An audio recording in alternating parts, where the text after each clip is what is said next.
Elect Rudy Habesch, who will be introduced formally by our current Governor, Mike Laurie. So it is my pleasure first to introduce Dr. Mike Laurie, who's a retired family physician and who has lived in Cambridge since 1977. Mike joined Rotary in 1987, and he has been club president 3 times. He's a multiple Paul Harris Fellow and a major donor to the Rotary Foundation. He's done 2 Rotary-supported humanitarian trips to the Dominican Republic, and he has inspired and guided us through this strange year. We appreciate his leadership. District Governor Mike, welcome. I will turn this over to you. Thank you, Patricia. Good morning, Rotarian leaders and friends all. It is my honor and pleasure to introduce Rudy Habesch, District Governor-elect. Now, Rudy joined Rotary in 1994 with the Rotary Club of Amman Jerash in Amman, Jordan. After moving to the Rotary Club of Amman Cosmopolitan in 1996, Rudy served on many board positions and became club president in 2003-04. Rudy started the Gift of Life Amman GOLA, G-O-L-A project, helping children suffering from congenital heart defects receive life-saving surgery. He later helped to establish the Gift of Life Charitable Society, registered in the Ministry of Social Development in Jordan, and affiliated with the Gift of Life International Project, started by the Rotary Club of New York. Rudy is truly an international guy. In 2009, Rudy joined the Rotary Club of Oakville, where he served in many board positions, including club president in 2013-14. He is also a past assistant governor for the Oakville cluster. Rudy is a multiple Paul Harris Fellow and a member of the Paul Harris Society. As far as vocation life, in his professional life, Rudy is a real estate broker, among other career experiences. Rudy has also been a consultant for those considering international expansion, an interpreter and translator, and a managing director for Heidelberg, Jordan. He also co-authored 2 books, so we have an author in our midst, about print production. Rudy's hobbies include playing the blues, choir singing, linguistics, and Aikido. I don't think there will be any singing in his presentation today. Friends, please welcome District Governor-elect Rudy Habesch.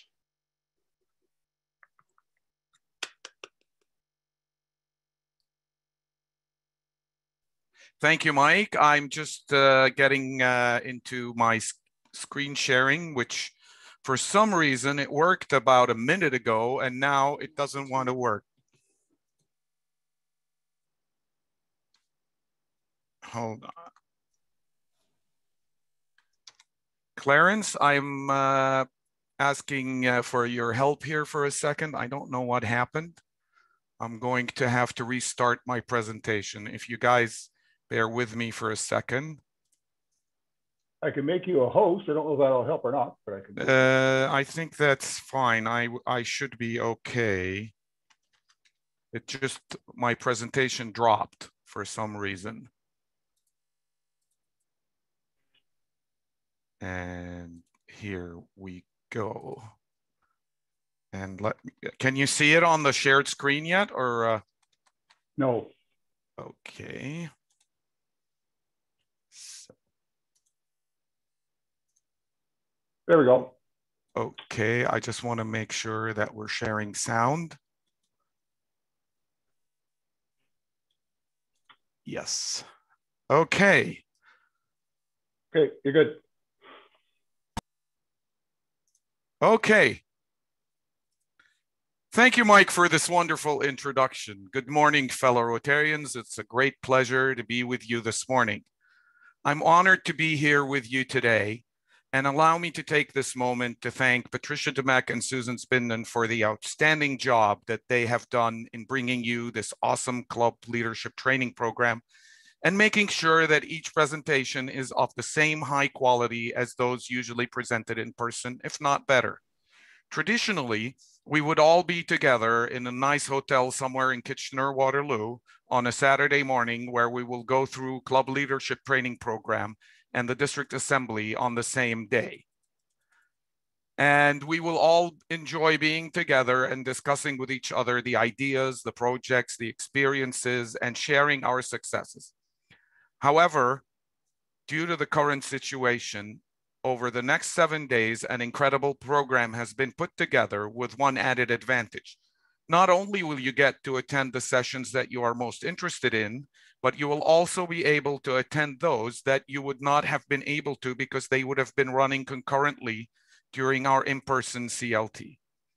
We've gone through a very difficult period with the pandemic, and I'm proud to say that our district has adapted very well by adopting many different ways to serve, from enhancing online auctions to creating a community fund to help those who are unable to work because of COVID, to those braving the cold on Saturday mornings to distribute necessities to those in need. Indeed, even new and creative fundraising activities have been adopted.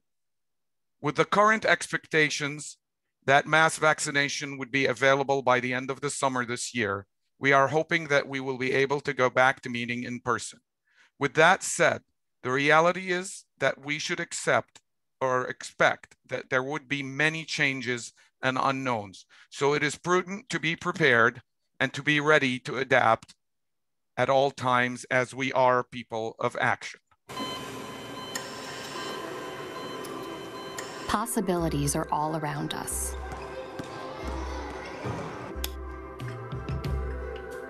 Everywhere we look,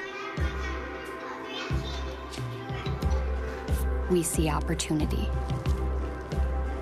We see potential in unexpected places. And when we share our ideas with others, we know they'll see it too. And bring new perspectives, lend unique skills, and take action in the communities all around the world that we call home. When people come together, that's when real change happens. Like transforming an old bus to feed hungry children, or providing life-saving equipment to those who need it most. From fighting disease to rebuilding schools, we turn what we see into what we've done. We are people of action. Get involved at Rotary.org. Well, let's start by a quick visit to our vision statement. Together, we see a world where people unite and take action to create lasting change across the globe, in our communities, and in ourselves. Rotary International's action plan provides a perfect set of priorities and objectives that support bringing our vision to reality.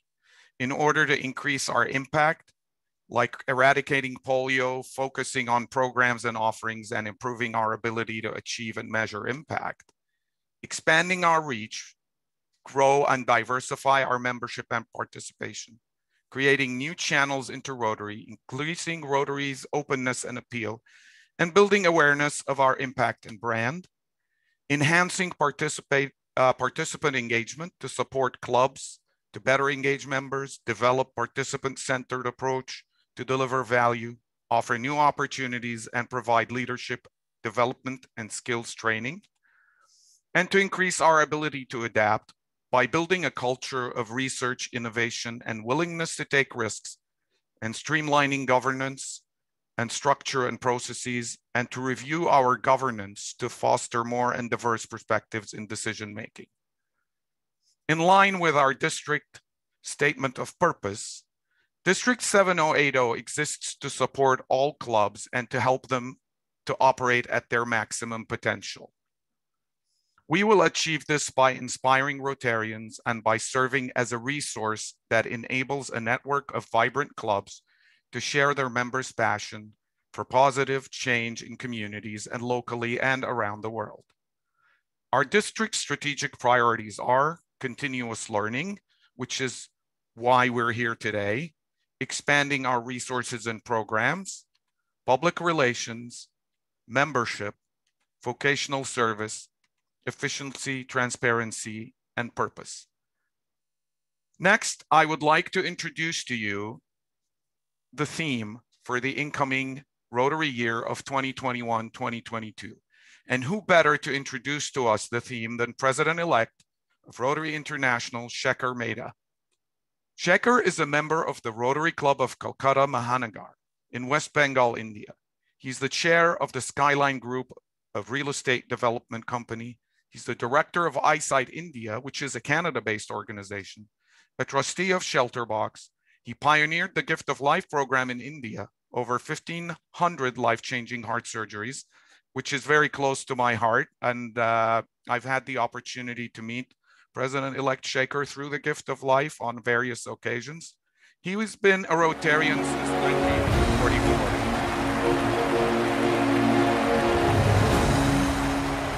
Hello, the movers and shakers of Rotary. You, Presidents-elect of Rotary, are the movers, and I am Shekhar. Your term as President will be the most amazing, fruitful months in your life. During your term in leadership, dream big using your vision, plan, and set goals, and then inspire and motivate Rotarians to reach goals. Goals to expand our organization by increasing membership and increase the impact of Rotary by serving the world. Friends, one of my mantras in Rotary has always been, do more, grow more. And I hope you too will take this as your mantra. Do more as in bigger and impactful service projects, and grow more as in increasing our membership. I've always been greatly inspired by the motto of Rotary, service above self. It has taught me to care for others, share with others. Service to me is about thinking of others even before I think of myself. Rotary kindled the spark within me to look beyond myself and embrace humanity. Service became a way of life for me. And my life's guiding philosophy became service is the rent I pay for the space I occupy on this earth. And I want to be a good tenant of this earth. In the coming Rotary year, I request you, urge you, cajole you to serve people and to help change their lives. So friends, our theme for the year, as you know, for the year 2021 is Serve to Change Lives.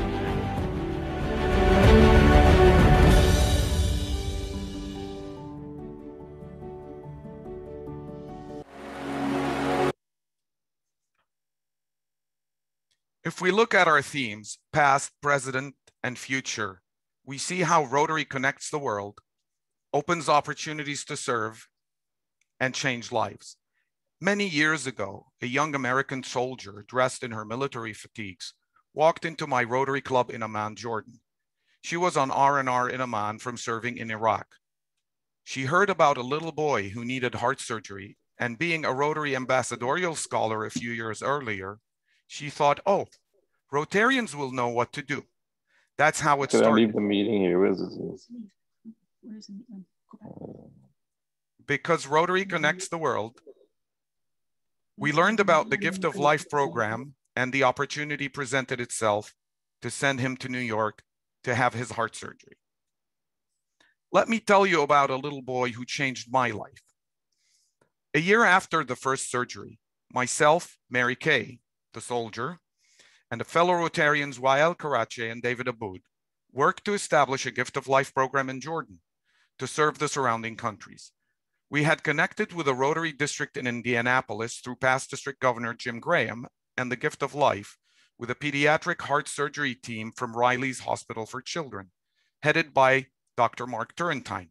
Everyone calls him Turpentine these days, but he's forever branded with that name. And you will hear about Dr.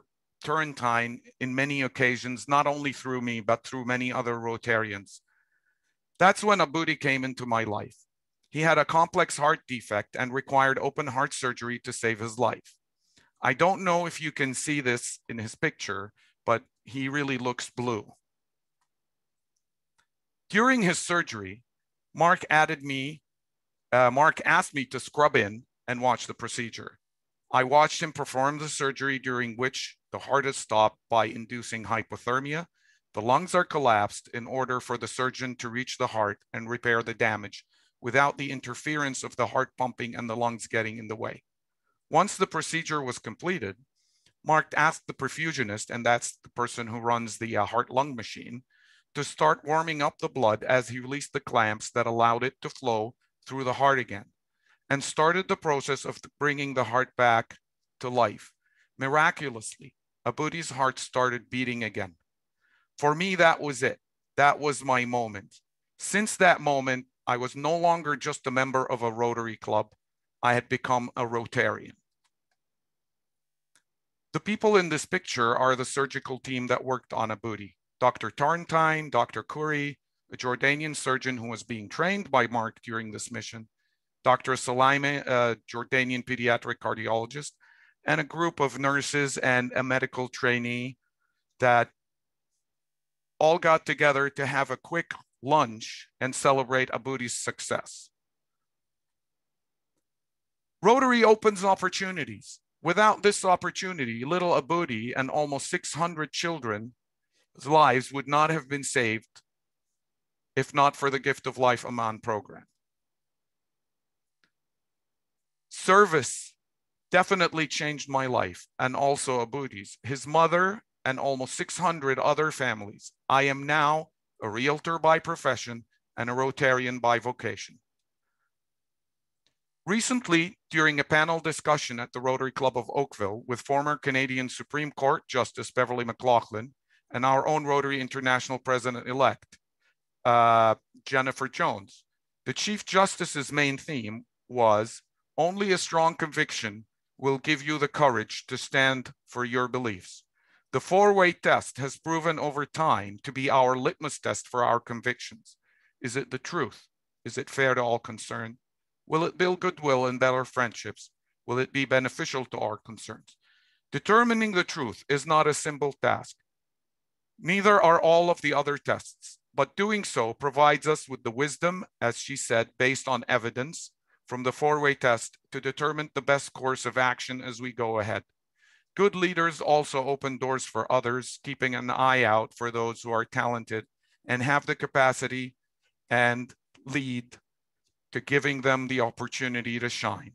Good leaders possess a great sense of humility. They have the capacity to listen well to all sides and base their judgments after weighing all the alternatives and are not afraid of being themselves at all times. I myself was put through an experience where I presumed that I knew everything that was going on regarding a situation and later found out that I had not listened to everyone carefully and I did not take the right approach in the beginning. Humility is an important characteristic for any leader. And it's important also not to let leadership go to your head. When you're running in a leadership position or training for a leadership project or doing whatever you do in life, remember that we don't know everything. I made that presumption a couple of weeks ago, and I hereby say that we all fall into that trap. Rotary changes us and those we serve. I believe that we can change the world one life at a time. This is what Paul Harris said. He said this almost 100 years ago, and it still applies today. Let me introduce you to your club leadership, through club leadership training to your district team. I'm going to move into a few introductions, and I don't think they're all here today, but we can do this virtually. So let me introduce you to our G team. For some reason, this slide doesn't work very well. It's supposed to come in order. So the G team, which consists of the immediate past district governor, who is Leslie Parmenia from the Rotary Club of Mississauga-Meadowvale. And she was the district governor for the year 2019 and 2020. District Governor Mike, who you all just heard from a few minutes ago, he's from the Rotary Club of Cambridge Sunrise, and he has had the difficult task of running through this amazingly difficult year, and he's been doing an incredible job and continues to do so, and we wish him all the best. I will be coming in on July 1st as District Governor for 7080. I am from the Rotary Club of Oakville, and after me comes District Governor nominee Sandy Amaini. She's from the Rotary Club of Burlington North. She will be there for 2022-2023. And after that comes Brenda Halloran from the Rotary Club of Waterloo. So the district team consists of those 5 people. So the district governors provide leadership, motivation, and guidance to Rotary clubs under the general supervision of Rotary International's Board of Directors. Governors act as officers of the Rotary International organization, fostering achievement in their district at club level. Under the district leadership plan, district governors prepare for and execute their duties over a 3-year period. So the district nominates governors 24 to 36 months before the governor takes office. So governors nominees are elected at the RI convention and serve as governors elect for 12 months prior to them taking office. Now, this is not exactly how it happens. This is what it says in the manual of procedures, but basically the district governor nominee is, or the nominee designate is elected in our district around the beginning of December, and that person is added to the G team every year after that. So they have a lot of responsibilities. The governor's journey is a 5-year journey. So you start with being the nominee designate, you later on become the nominee, then you become the governor-elect, then you serve your year as district governor, and then you are the immediate past district governor and continue to serve on the G team. So going on from there, the district, basically the district structure is divided into 3 sort of categories. You have the district executive, which consists of the G team, who we just mentioned now. And that also includes the district secretary, who is Phyllis Greer, and Tom Mennel, who is our district treasurer. And the directors for the upcoming year, and this is done in no particular order, starting with community service, it will be Norma Gamble. Lawrence Leung is our director of finance. Leslie Barbania will take over from Norm Binden as Director of Foundation. Rajbir Mann continues as Director of International Service. Scotty Bear takes over as Director of Membership. Dan DeBray continues as Director of Public Relations. Louise Gardner and Mary Brady will be co-directors of training. Ute Lindner continues as Director of Vocational. Ed Fowler as Director of Youth. Nagwa Abunaga as Director of Rotaract. Also a part of the team are the assistant governors. And just if you didn't know, your assistant governors for the upcoming year are Claude Armstrong for Brampton, Elaine Matthew for Burlington, Larry Brockenshire for Cambridge, Susan Binden for Dufferin Erin Caledon, Tracy Curtis for Guelph and Wellington, Paul Rostrop for Kitchener-Waterloo, Betty Jo Parent and Rajiv continue to be the AGs for Mississauga. On the chart, you see Mississauga North and Mississauga South. We actually have one Mississauga cluster, but in order for Betty Jo and Rajiv to receive the emails through Club Runner, we had to create a division so that they can each receive the emails, because otherwise Club Runner only allows for one AG per cluster. For North Halton, Romeo Mitchell will be taking over, and also George Vincent is also going to be taking over the cluster in Oakville from Bent Fink Jensen. And last but not least, Peter Stam is the AG for Woodstock, Oxford. Now, the district council consists of the district executive, the assistant governors, the district directors, and the standing committee chairs. Now, if you want to know more about this structure and you're interested, please go to our website, which is rotary7080.org, and you can view a complete list of the district organizational chart. Rudy's vision: to have Rotary as the most recognized service organization in District 7080. Let me tell you about my vision. Why do I think like that? Because I am in alignment with Rotary International President-elect's goals. We get there by focusing on growing our membership, creating high-impact partnerships, involving our local communities, municipalities, and corporations in our activities by reaching out, holding a community-focused event like our district conference, which will be held on May 28th of 2022. I am hoping and planning for an in-person conference. Hopefully, we will all be vaccinated by that time and COVID will be a memory. However, we have to be realistic and make sure that we contingently plan on holding this as a hybrid event as well as a virtual event if necessary.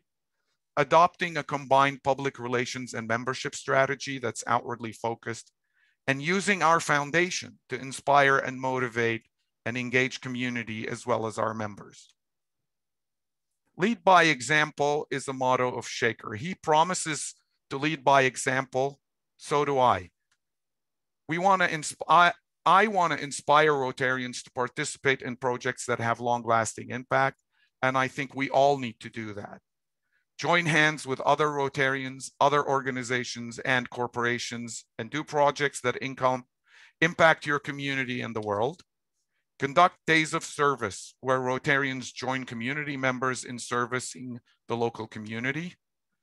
Remember that your Rotarian leadership and inspiration would change the world for the better, one life at a time. When people think of service, the first thing that comes to mind is Rotary. This is what I am hoping to achieve during my year as district governor. Community outreach is very important to us. And also, for us to be the most recognized, we need to be reaching out to community leaders and working with them on the best way to serve locally, connecting with the municipalities, meet your mayor, learn how and what their priorities are and what you can work on together. Collaborate with other service organizations and increase the impact of your service within your community. Cooperate with others, Lions, Toastmasters, anyone in the community that can increase the value and the impact of any project that is done. Also, present Rotary and Rotaract in your community as the best opportunity to serve.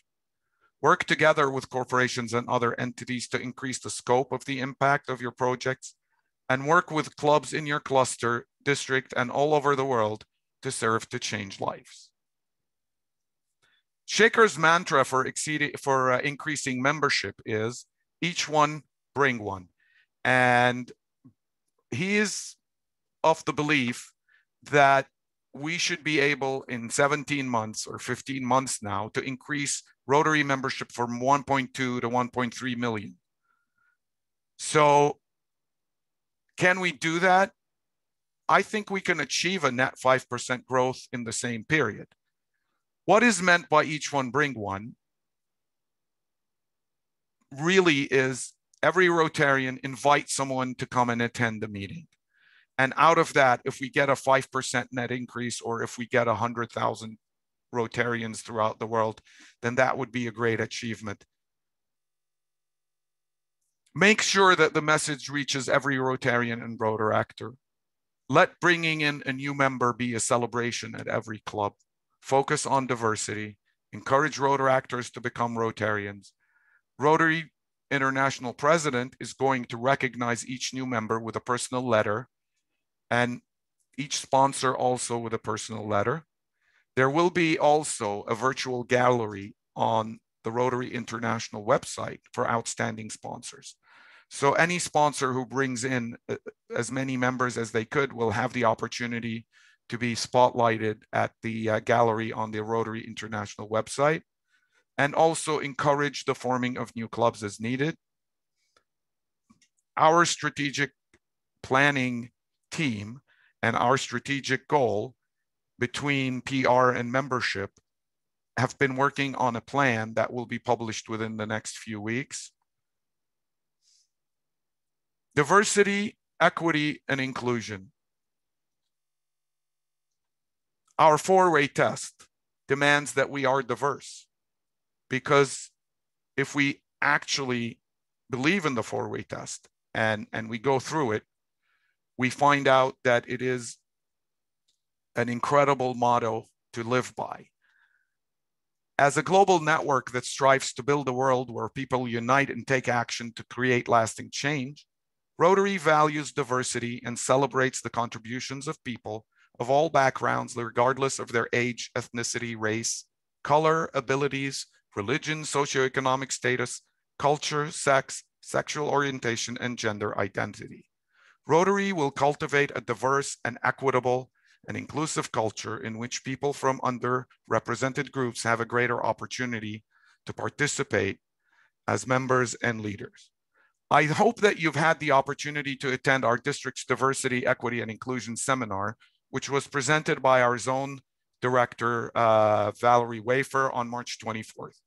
If you haven't, please make sure that you view the recording of this seminar, which is available on our district YouTube channel and also through the district website.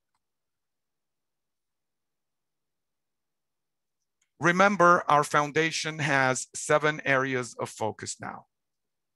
And also remember that protecting the environment is the 7th area of focus. So Rotary members are tackling environmental issues the way they always do, coming up with projects, using their connections to change policy and planning for the future. And also remember our watershed project, which is coming up on the 24th. Remember also that we are so close, still so close to eliminating polio. Ending polio forever is still our goal. Governments around the world are asking Rotary to assist also with COVID vaccination planning and delivery, especially in remote areas. The experience gained in promoting the value and the benefits of the polio vaccine will be utilized to eradicate or to educate many community populations throughout the world. Rotary's contact tracing methodology has proven very useful in tracing COVID cases. I ask you to please remember to have Rotary as the most recognized service organization in the district. We need to focus on growing our membership, look at creating new clubs, create high impact partnerships involving our local communities, municipalities. Our district conference, which will be held on May 28th, will be a community-focused open conference that will be inviting members of our communities to join us, adopting our combined PR and membership strategy, and also to use the foundation to inspire, motivate, and engage our community as well as our members. Also remember our virtual district conference, which will be held on May 29th at 9 a.m. to 12:30 p.m.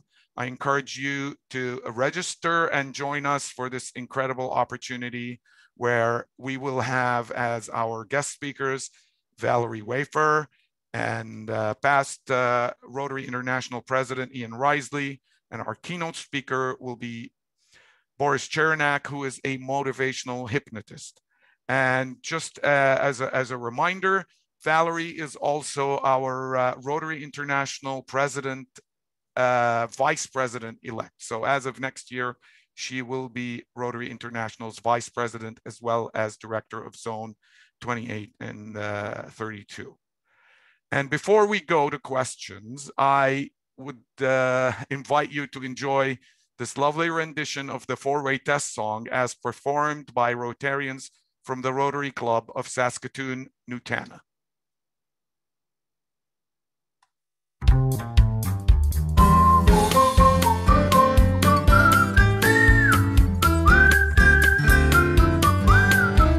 Is it the truth? Is it fair to all concerned? Will it build good? Will it better friendships? Will it be beneficial to all concerned? When we pay it forward, it will be returned. Is it the truth? Is it fair to all concerned? Will it build good? Will it better friendships? Will it be beneficial to all concerned? When we pay it forward, it will be returned. When we pay it forward, it will be returned.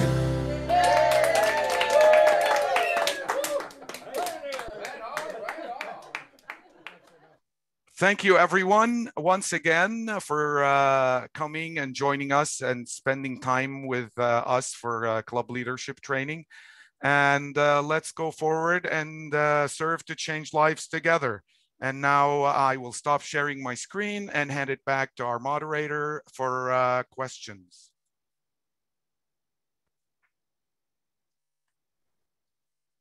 Thanks, Rudy. Does anybody have any questions at this point? I don't see any in the chat boxes. Can you?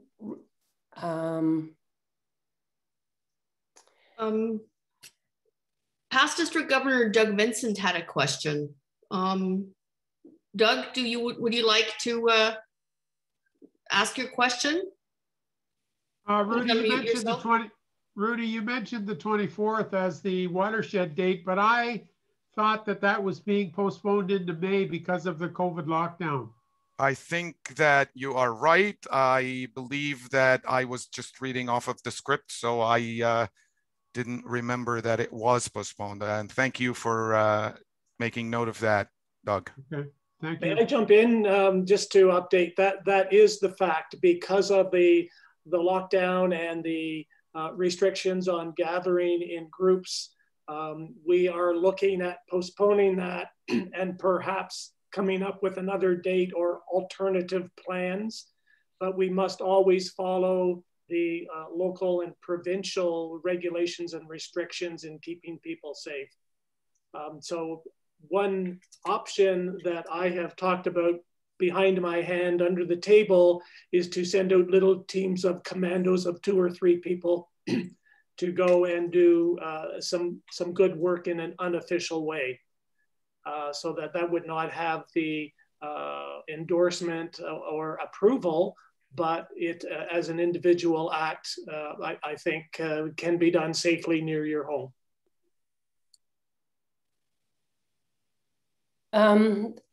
Suzanne, I'm going to just step in here if that's all right. Sure.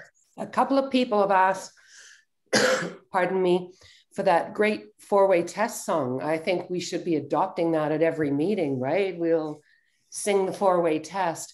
But Rudy, if you would be kind enough to share that video link with me, and if anybody wants it, they can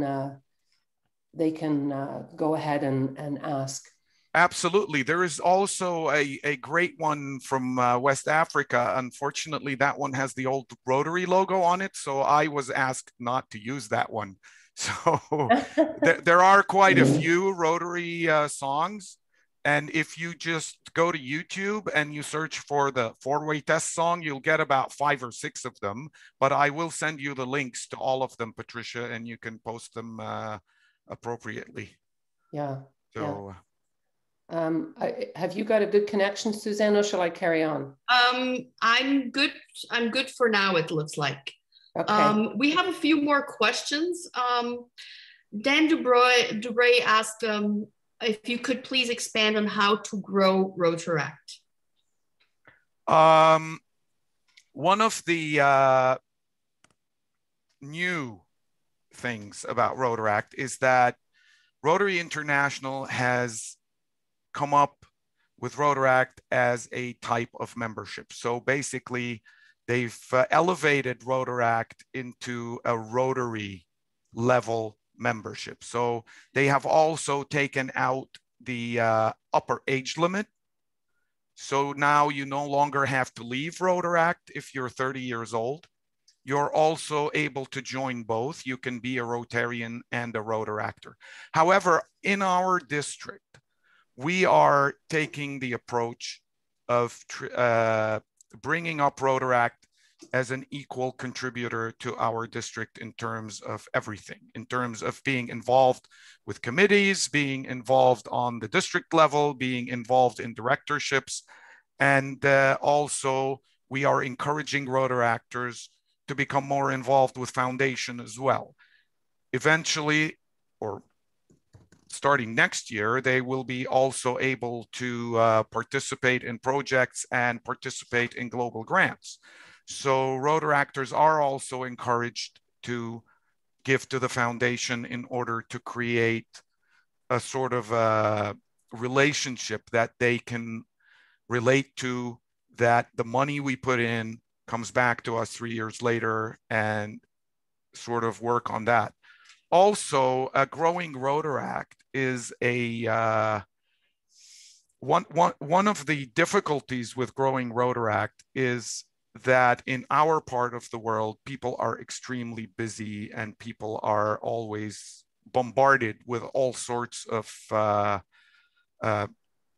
messages regarding service and what to do and so on. I was very, very impressed. Well, I was surprised actually when I was doing the Governor Elect training and meeting with many district governor elects from all over the world. There was a district governor elect in India, and we were talking about growing Rotaract. And I was saying, you know, we have hundreds of Rotaractors here in our district, maybe over 100. And his response was, oh, I have 7,000 Rotaractors in my district. So I was so impressed with that. I mentioned it in another session where someone from another country in Asia said that they've got 25,000 Rotaractors in their district. And that brings up a lot of ideas and a lot of communication. So we're discussing a lot of ideas with those district governors, how they get people involved, how they get them motivated, what can we offer Rotaractors that would give them the, I would say, the motivation to join and to serve and to do things like that. So there are a lot of things that we can do as a district. Also, there are a lot of things that Rotary clubs can do to support Rotaractors. And we do encourage that Rotaractors have dual memberships and try and join Rotary clubs. But also, it works the other way around. We can also join Rotaract clubs if we like. So if we want to do that to support Rotaractors and we have the capability to be in both clubs at the same time, we might be able to do that, and that would help grow Rotaract. Lots of ideas and lots of thought about that, and it is an open subject which is open all the time. How do we grow Rotary? How do we grow Rotaract? It's the same topic, really. We need people. We need to invite people. We need to bring them in. We need to talk to them, and we need to be present in the community and show ourselves out there. I hope that that was a good answer, Dan. Thank you very much for that. Dan had a follow-up, and maybe you already touched on that. And Uche Okugo has another question. He's still to be convinced what the idea behind this new status of Rotaract is. He still thinks it's an internal competition. Can someone enlighten him further? And on kind of the same note, Dan asked, if the Rotaract status is changing, why is there a need to transition Rotaractors to Rotarians? This is a very good question. Very, very good question. And this is a question that we are still in the process of learning about what Rotary International sees or where do they see Rotaract going in the future? Is it a stepping stone to elevating Rotaract clubs into becoming Rotary clubs?